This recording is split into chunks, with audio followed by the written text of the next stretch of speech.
Assalamualaikum warahmatullahi wabarakatuh. Perkenalkan, nama saya Dwi Permana dengan NIM 20C10119, Prodi Hukum. Saya akan mempresentasikan tugas agama dan kesehatan mental dari perspektif Muslim, Syed Arsyad Hussein, Universitas Missouri di Columbia. Islam adalah agama yang berkembang paling besar di Amerika Serikat. Dan jika tren ini berlanjut, Islam akan menjadi agama terbesar kedua di negara ini. Ada lebih dari 1,5 miliar muslim di dunia, dan Islam adalah agama mayoritas di 48 negara. Untuk alasan ini, penting bagi penyedia layanan kesehatan untuk membiasakan diri dengan ajaran Islam. Setiap agama besar di dunia memiliki pencarian spiritualitas dan kesehatannya sendiri.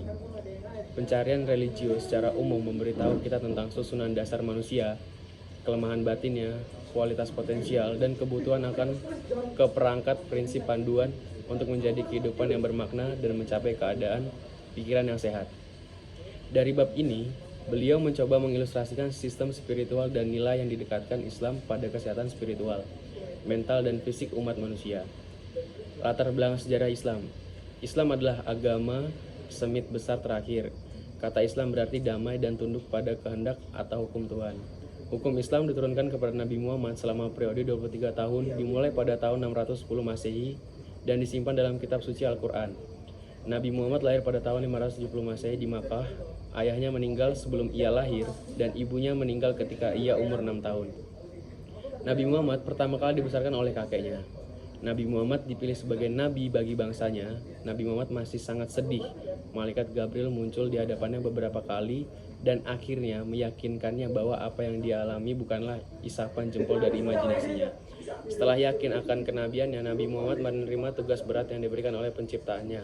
Sejak itu dia dipenuhi dengan antusiasme perbedaan kepada Tuhannya yang memberikan gelarnya yang paling membanggakan sebagai hamba Allah.